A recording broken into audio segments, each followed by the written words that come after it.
সারা বছর রোদে জলে মাঠে ময়দানে থাকেন সিএবির পর্যবেক্ষক কমিটির চেয়ারম্যান শ্রীমন্ত কুমার মল্লিক। তবে শত ব্যস্ততার পাশাপাশি তার একটা সাংস্কৃতিক সত্তাও আছে। তার সেই গুণাবলী প্রকাশ পেল ক্রিসমাসের অনুষ্ঠানে। কলকাতার একটি অনুষ্ঠানে যিশুকে স্মরণ করে সামাজিক বার্তা দিলেন তিনি। প্রভু যিশু এসেছিলেন পৃথিবীর বুকে, যা যুগ যুগ ধরে লেখা থাকবে ইতিহাসের পাতাতে মানুষের হৃদয়ে। মানুষ থেকে পৌঁছে গেছিলেন দেবত্বে। এত বছর পার হয়েছে, তবুও তিনি বিরাজ করছেন তার অলৌকিক গুণে মানুষের মনে। এবার একটু নিজের কথায় বলি। আমি প্রতিদিন ব্যস্ত থাকি সকালে বাড়ির কিছু কাজে।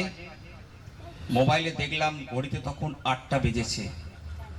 হ্যাপি মেরি ক্রিসমাসে মোবাইল ভরে গেছে। যারা ভালোবাসে বা নিন্দে হিংসে করে সবাই জানিয়েছে হোয়াটসঅ্যাপেতে। সবার বেলায় মন সাই না দিলেও উত্তর দিলাম যথার্থ সম্মান জানিয়ে, কোনো ক্ষেত্রে একটু বেশি ভালোবাসা দেখিয়ে। এখন দ্বিচারিতায় সমাজ ভরে গেছে। হ্যাঁ, আমি এখন ঢুকে পড়েছি সেই দলে।